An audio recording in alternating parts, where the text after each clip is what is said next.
আসসালামু আলাইকুম। আমি রুকসানা আবারও হাজির হয়েছি আরও নতুন একটা রেসিপি নিয়ে। আর আজকে আমি বানাবো নিমকি। আর এটা দেখতে যতটা সুন্দর, খেতেও তেমন সুস্বাদু, আর বানানো আরও সহজ। তো চলুন বানানো শুরু করি। এখানে প্রথমেই আমি নিয়ে নিয়েছি 2 কাপ ময়দা। তারপর সেখানে আমি দিয়ে দিচ্ছি সামান্য একটু লবণ, তারপর কালো জিরে এবং সামান্য পরিমাণ জোয়ান। সামান্য পরিমাণ বলতে এখানে 1 চা চামচ করে নিয়েছি। সেটা ভালোভাবে ডলে দিয়ে দিলাম যাতে সুঘ্রাণটা হয়। তারপর দিয়ে দিলাম বেকিং পাউডার।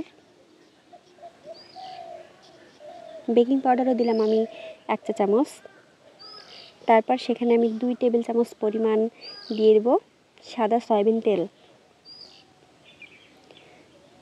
তারপর সমস্ত উপকরণকে ভালোভাবে মিশিয়ে নিব।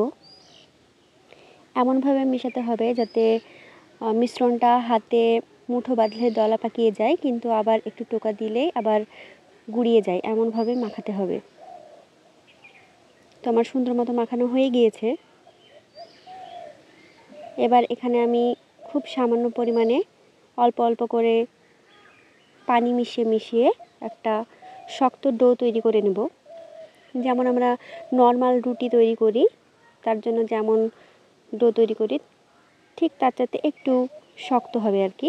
আমার ডোটা তৈরি হয়ে গিয়েছে। এবার এটাকে 10 মিনিট রেস্টে রেখে তারপর চলে যাব রুটি বেলতে। আমার 10 মিনিট হয়ে গিয়েছে। এবার এখান থেকে আমি 6টা লেচি কেটে নিয়েছি, আর এই 6টা লেচি থেকে আমি 6টা রুটি বেলে নেব। আর রুটি বেলা নিশ্চয়ই শেখাতে হবে না, এটা আমরা সবাই পারি, তাই নতুনভাবে এখানে আর বলার কিছুই নেই।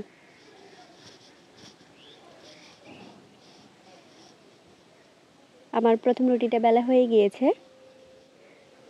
আর এটা আমি কিন্তু খুব মোটা বা খুব পাতলা করিনি, যেমন রুটি বেলি আর কি, রেগুলার রুটি আমরা যেমনভাবে তৈরি করি তেমনভাবেই আমি রুটিটা বেলে নিয়েছি। এবার এখান থেকে এগুলো আমি কেটে নেব, চৌকো চৌকো করে আমি কেটে নেব এগুলো।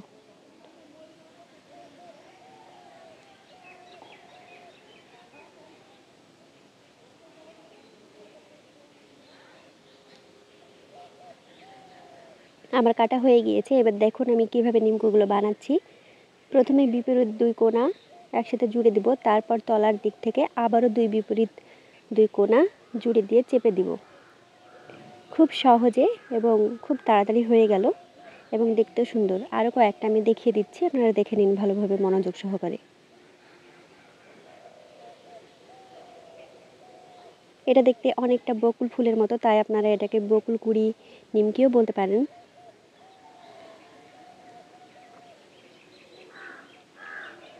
আমার সমস্ত নিমকি কিন্তু বানানো হয়ে গিয়েছে। এবার আমি চলে যাব এগুলো তেলে ভাজতে।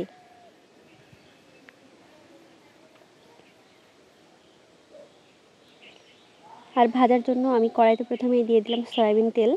তারপর তেলটা মিডিয়াম গরম হলে এবার এখানে আমি দিয়ে দেব নিমকিগুলো।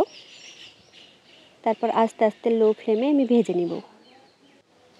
এখানে আপনারা কিন্তু আগুনের ফ্লেমটা জোরে দিতে যাবেন না, তাহলে কিন্তু নিমকিগুলো পুড়ে যাবে আর তেতো হয়ে যাবে। তাই একটু ধৈর্য ধরে মোটামুটি 5 মিনিট মতো সময় দিয়ে আস্তে আস্তে ভেজে নিতে হবে।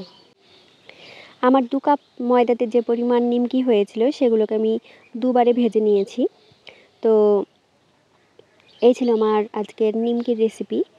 আর দেখবেন আমরা যে সমস্ত খাবার প্রতিদিন তৈরি করি, মানে একই নিয়মে একই পদ্ধতিতে যদি তৈরি না করে সেগুলোকে একটু ভিন্ন আকার দিয়ে একটু যত্ন করে ভালোবেসে যদি আমরা তৈরি করি, সেটা দেখতেও যেমন ভালো হয়, খেতেও ভালো লাগে। আর সেটা বাড়ির মানুষ থেকে শুরু করে যখন আপনি আত্মীয়ের সামনে দিবেন, তারাও কিন্তু অবাক হয়ে যাবে যে এটা কিভাবে করলেন এই ভেবে। তো জিনিসটা কিন্তু অতটাও কঠিন না, একদম সিম্পলই ছিল। তো এই ছিল আমার আজকের বকুলকুড়ি নিমকি। তো ভিডিওটি আপনাদের কেমন লাগলো আমাকে অবশ্যই কমেন্টে জানাবেন। ধন্যবাদ সবাইকে।